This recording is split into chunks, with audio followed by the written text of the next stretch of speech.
তোরা আবার এই জলাশয় থেকে জল সংগ্রহ করতে এসেছিস? তোদের না বহুদিন আগে বলা হয়েছে যে এই জলাশয়ের জল স্পর্শ করবি না? তোদের স্পর্শে এই জলাশয়ের জল অপবিত্র হয়। নরাধম! জল না খেলে যে প্রাণে মারা পড়বো ঠাকুর, দয়া করুন। আরে দয়া করতে চেয়েছি বলেই তো তর্ক সভার আয়োজন করেছি।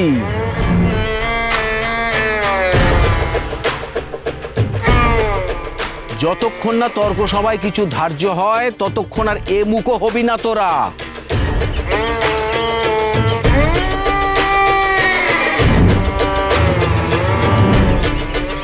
দোহাই আপনাদের ঠাকুর, তেষ্টায় ছাতি ফেটে যাচ্ছে।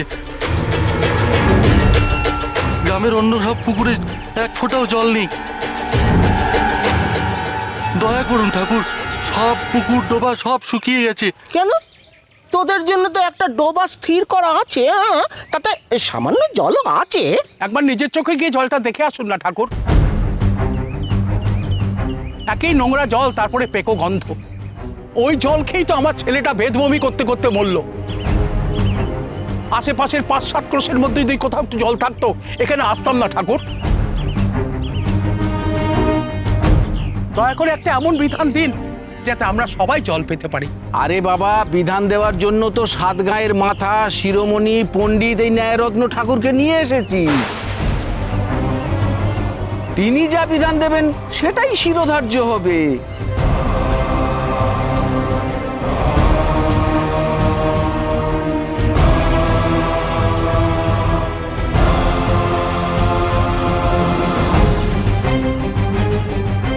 ন্যায়রত্ন ঠাকুর, আরে আরে করছিস কি হ্যাঁ? ন্যায়রত্ন মশাইকে ছুঁয়ে দিবি নাকি? দূরে যা, দূরে যা, দূরে যা। তোদের ছায়া মারালো, এখন স্নান করতে হবে। শুনছি সেখানে জলের বড় অভাব। বাঁচান, জল না খেয়ে তো মরে যাবো ঠাকুর। বাঁচান আমাদের, বাঁচান ঠাকুর, বাঁচান।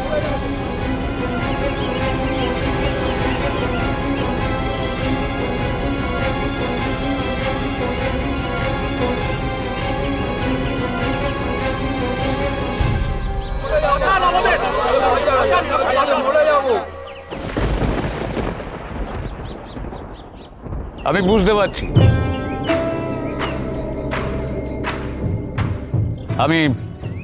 বুঝতে পারছি, তর্ক সভায় আমি যা বিধান দেবার দেব।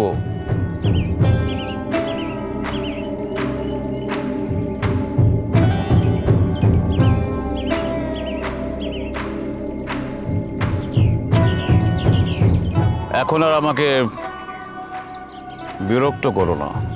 দেখেছো গরিব অশিক্ষিত গ্রামবাসীদের ওপর পণ্ডিতরা কিরকম অত্যাচার করছে? এই লোকটাই তাহলে তর্কযুদ্ধে নামবে?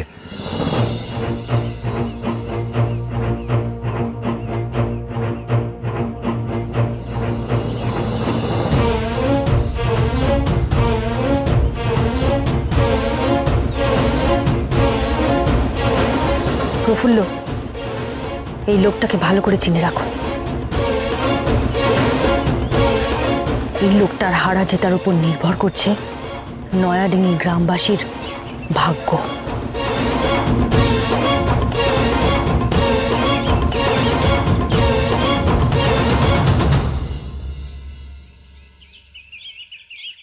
এই কুলোটার গলায় গরম ঘি ঢেলে ওর পেটের পাপটাকে নষ্ট করতে হবে আগে, তারপর হবে সমাজচ্যুত।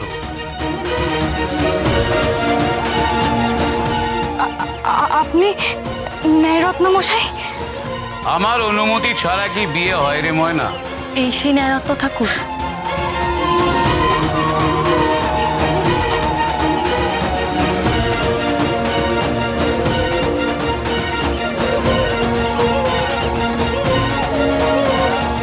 পাপটা নষ্ট করে দিলি। শত্রুর আশ্রিতা কিনা আমার পুত্রবধূ, আমি এটা মেনে নেব না। আমি জমিদার হরবল্লভ রায় কোনো ডাকাতের আশ্রিতা মায়ের মেয়েকে আমার পুত্রবধূ হিসেবে মেনে নিতে পারি না। চিন্তা করো না নিশি, এই লোকটা আজ আমার কাছে উপযুক্ত জবাব পাবে।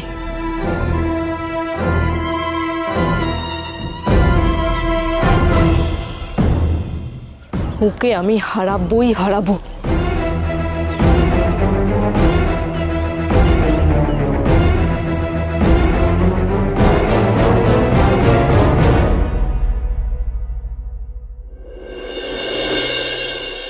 কি কথা বলছিস তোরা?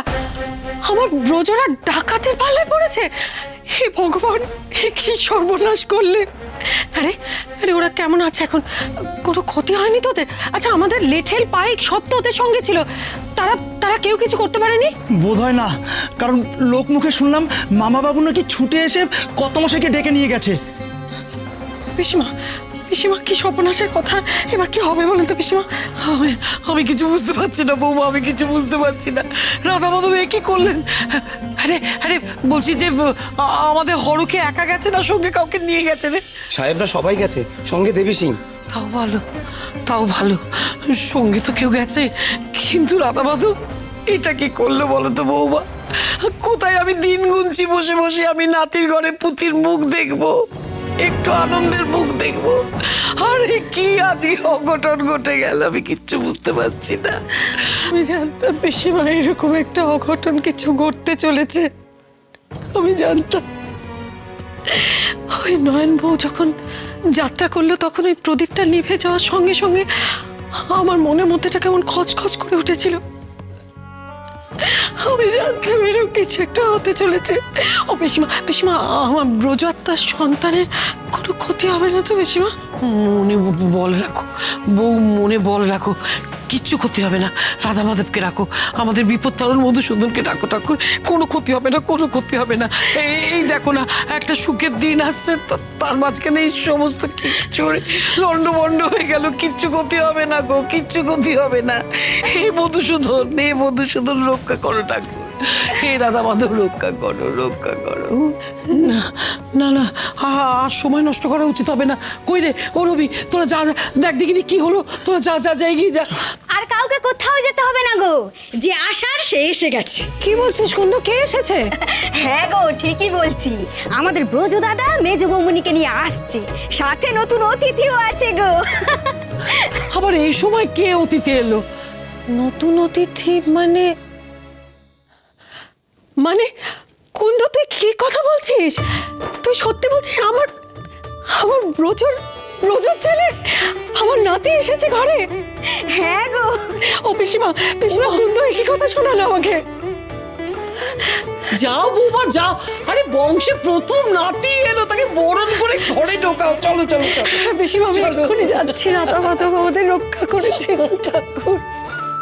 ও কুন্দ চল চল চল, জোগাড় করতে হবে সবকিছু। হে ঠাকুর, হে ঠাকুর, হে ঠাকুর, হে রাধা মাধব, কে বলে তুমি নেই? তুমি সর্বত্র আছো ঠাকুর। আজ কি আনন্দ দিলে! ওরে বরণ ডালা সাজা, শাক ভাজা, কে কোথায় আছিস রে? ন্যায়রত্ন ঠাকুর, মানে এরা যা দাবি করছে সেটা কি ন্যায়সঙ্গত? মানে এদের দাবি মানাটা কি ঠিকঠাক হবে? মানে এরা আর আমরা এক জলাশয়ের জল ব্যবহার করব, তা কি হয়? না না, যাদের জল অচল, যাদের ছায়া মারানো পাপ, তারা আর আমরা একই জলাশয়ের জল ব্যবহার করব? হ্যাঁ, এটা কি হয়? একবার আসপদ্দাটা ভেবে দেখুন। সমাজের একটা রীতি আছে, সেটাকে ভেঙে ফেললে সমাজের অনুশাসন নষ্ট হতে পারে। সেটা নিশ্চয়ই কাম্য নয়, ঘোর অনাচার হবে সেটা। আমরা তো দেখে অবাক হচ্ছি, মানে এরা আমাদের সামনে এইভাবে কথা বলার সাহসটা পায় কোথা থেকে?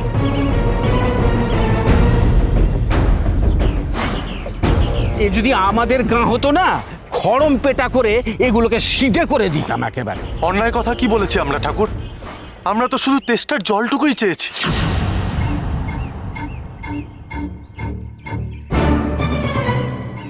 চাইলেই তো আর হবে না, সবাই তো আর এক জলাশয় ব্যবহার করতে পারে না, ভেদাভেদ তো থাকবেই। তেষ্টা যখন সকলেরই এক, তখন এক জলাশয়ের জল গ্রহণ করতে অসুবিধে কোথায়?